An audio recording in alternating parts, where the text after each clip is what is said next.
You never want to be like, hey, how far along are you? Are you going to keep it, or... No, don't do that. Right? Even if you're right, it's rude. Do what I do. I'm smooth with it. I don't ask the question. If I want to find something out, I just offer you a drink. Here, have this glass of bourbon. And if they say, actually, Anthony, I'm 7 months pregnant, then I get to be like, oh my God, you look amazing. But if they take the drink, they're trans.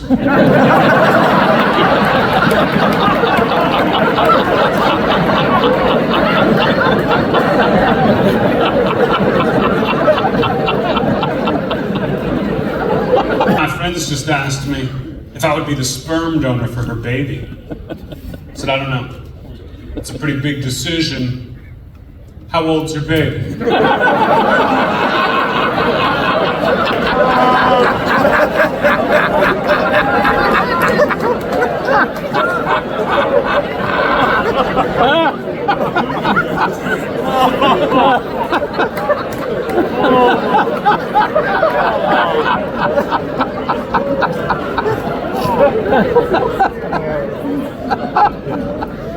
If you're walking in late, I hate kids.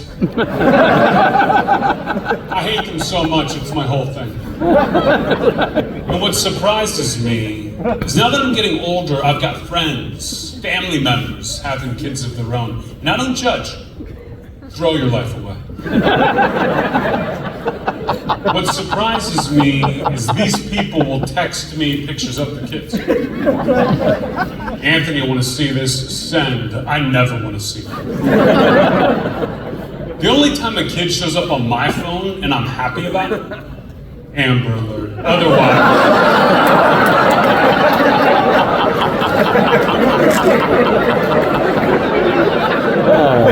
Otherwise, do not get my hopes up.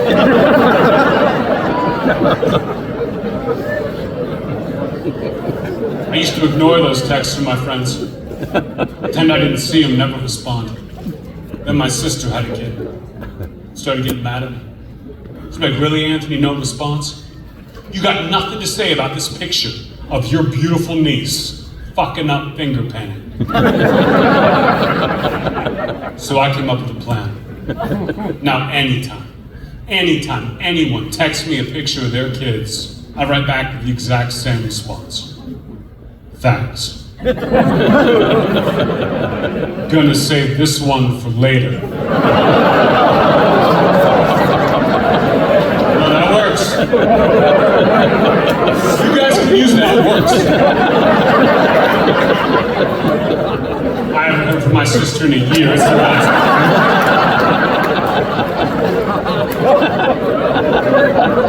goal to drive a car, right? That makes sense. But you've got to be 18 years old to be considered an adult to vote. I think that's fucked up. I think if you're old enough and mature enough to safely drive a car on the street, then I should be allowed to have sex with you.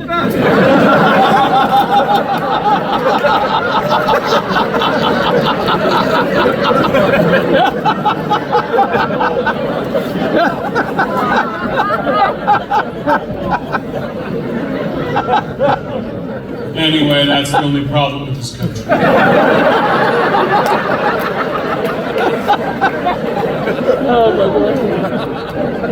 Now this weekend right here is week 2 of the Anthony Jeselnek Bones and All tour, but to get ready for this, I went on the road for 9 months, going all around the country, just practicing the stuff, getting ready for you. One of my favorite parts, touring around the country, has been telling that last joke in the South. I have found out so much about this great country, folks. About 6 months ago, I told that joke in Alabama. And a guy in the audience stands up, says, Anthony, I hate to break it to you, but the age of consent in Alabama is 16, so you gotta change that. I'm saying, oh yeah? You gotta change that.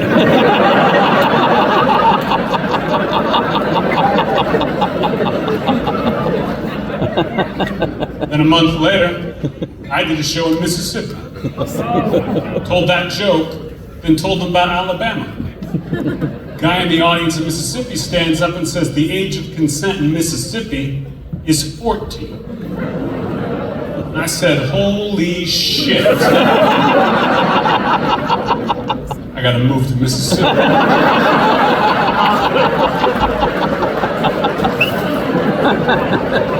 This place has everything.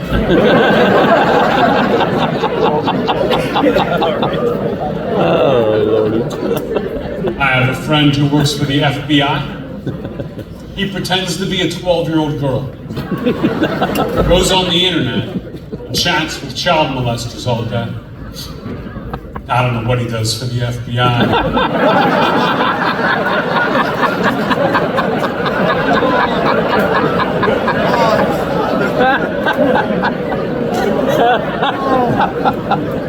Oh, Lord. I feel like the big new thing I keep hearing more and more about these days is porn addiction. I feel like every time I turn around, someone is complaining about their porn addiction. Not me.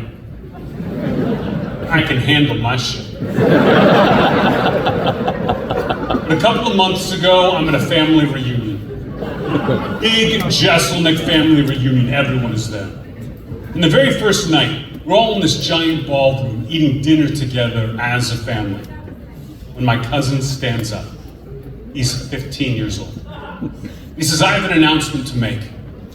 I just want to tell you all that I've been suffering from a porn addiction. And it's terrible. But I'm doing my best to get over it. No one in my family knows what to say.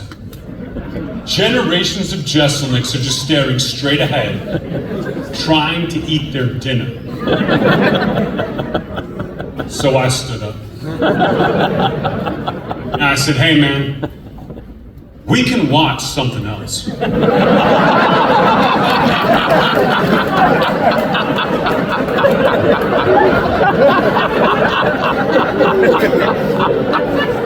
Like, I can put the game on if you want. When's the next time we're all gonna be together?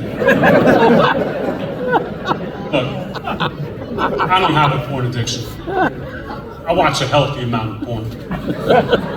I've got my favorites. Hell, I was in a bar the other night, saw my favorite porn star of all time sitting at the end of the bar by herself. I couldn't believe it. I called the bartender and go, hey, I'll have another beer. And see that girl down there? She shouldn't be here, she's 13.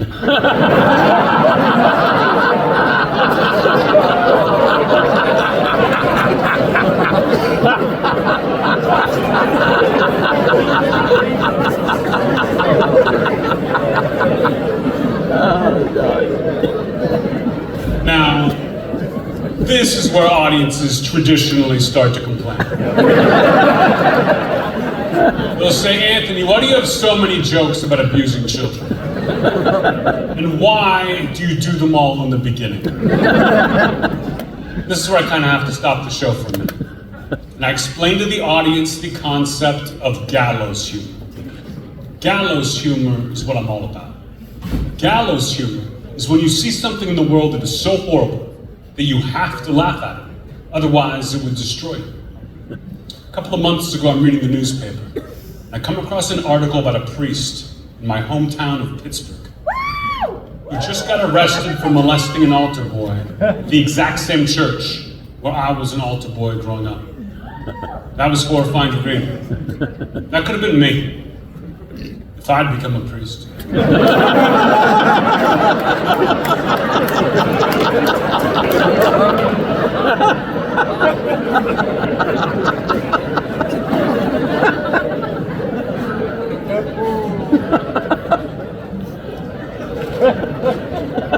I am proud to say that I've never once in my entire life paid money to have sex with a prostitute. I'll tell you this, they get so mad.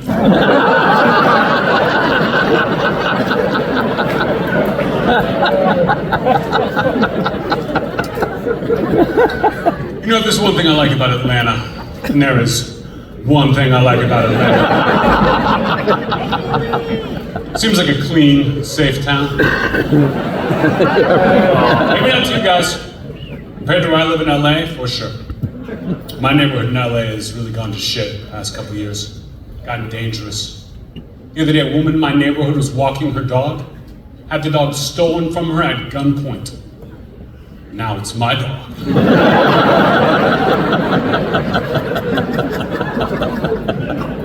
And after all, aren't those the best jokes? Sigmund Freud's mom must have been so fucking hot.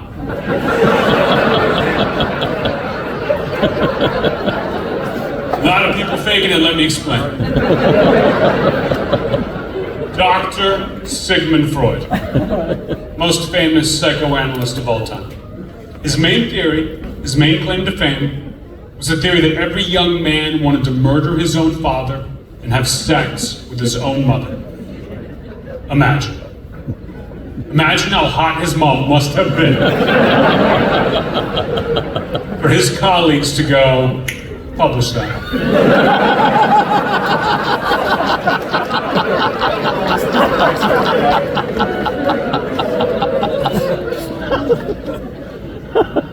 I think I was 14 years old when I walked in on my parents having sex. That's a big moment for any young man. That moment where you realize your parents are more than just mom and dad. They're also swingers.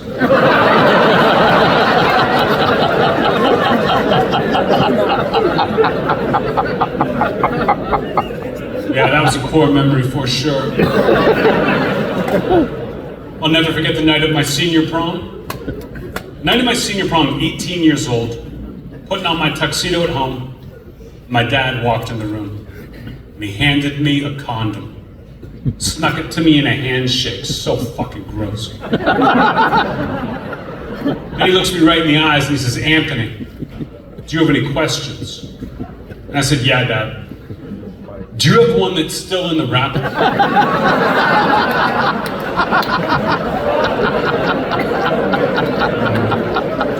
Yeah, my dad was fucking weird, okay? All your dads were weird. When you're a kid, you can't recognize how weird your parents are. It's not until you get older that you figure it out. Like when I was a little kid, every year on my birthday, my dad would take me into the kitchen, put me up against the kitchen wall and make a little mark to measure my girth.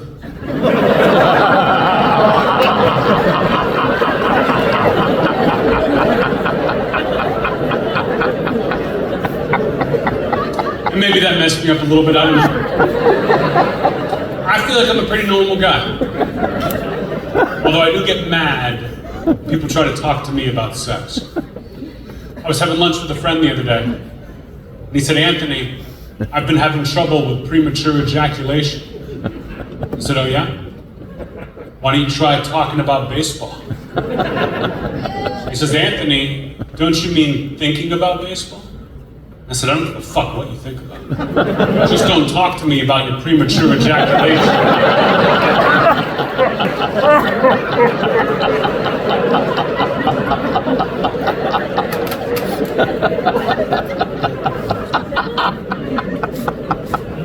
When I was growing up, Put your phone down. When I was growing up, I had a secret, to be quite honest. One day my little brother went into the backyard, took my dog's collar off, and let it run away from home. So I poisoned his fish. I think I won that one. So the next day I went out and I found my dog, put his collar back on, brought him back home. But my brother, he died from the salmon.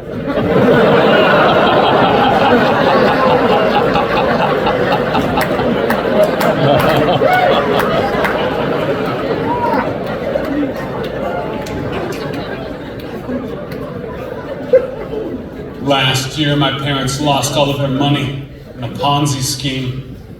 So of course they came to me, their wealthy, successful son, and asked me why I did that.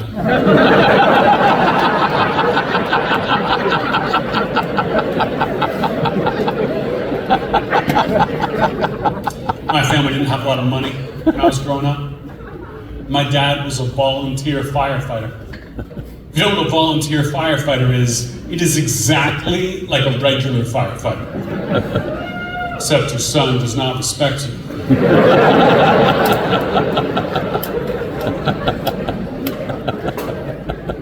My mom's been having a hard time lately. She's getting paranoid in her old age. Can't sleep at night. She gets too scared. So every night around bedtime, she calls me to complain on the phone for hours. She's too afraid to fall asleep in her own home. So finally, after months of this, just to get her off my back, I bought her a gun. And now she's mad about that. She said, Anthony, what's the matter with you? Don't you know that people who live with a gun are more than twice as likely to be shot in their own home? I said, Mom, I am counting on it.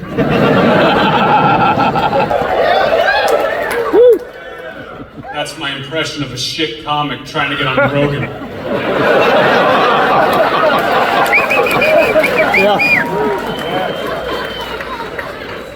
In 20 years of stand-up comedy, I get asked the same questions over and over again. The question I get asked the most, by far, is Anthony, what do you think about cancel culture? Aren't you scared? Does it make you mad you can't say whatever you want anymore? What do you think about cancel culture? Guys, I don't give a fuck about cancel culture. What I'm sick of are comedians complaining about cancel culture. It's not that hard. Do your job. Comedians are supposed to be unparalleled badasses.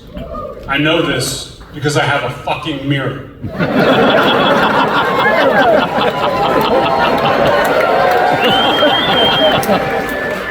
Cancel culture is not interesting. It's not new. Back when I was in college, I had this crazy professor. Made all of the students fill out their own suicide note. Then he would read them out loud to the rest of the class. As soon as the parents found out, he got fired immediately. And I was the only one who stood up for him. Because hey, he made math fun.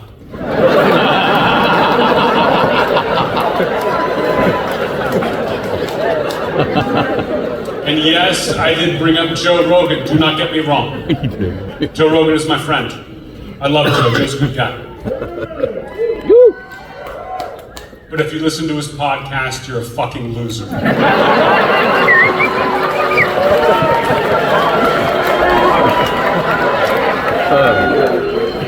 My brother-in-law is Joe Rogan's biggest fan. Never misses an episode, doesn't think 4 hours is long enough. My brother-in-law is Joe Rogan's target demographic. My brother-in-law is a conspiracy theorist. A crazy conspiracy theorist. Like my brother-in-law refuses to become an organ donor because he swears if you're an organ donor and you get into an accident and the paramedics see that you're an organ donor, they won't try to save your life. Because they want to use your organs to help someone else. It's insane. But I can't argue with him. He's a paramedic.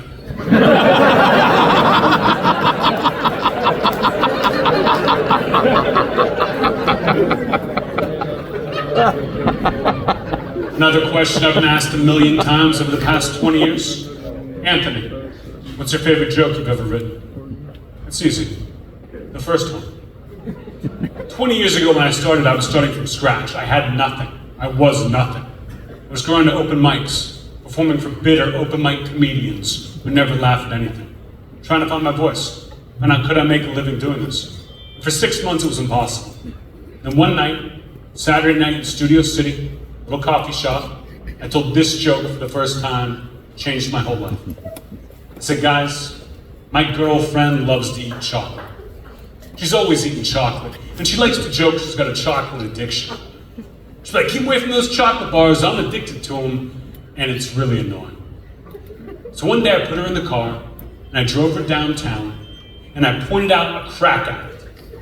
And I said, you see that, honey? Why can't you be that skinny?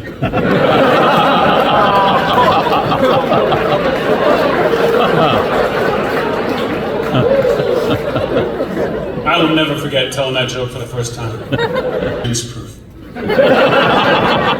About a month ago, I went to a wedding. Craziest wedding I've ever seen.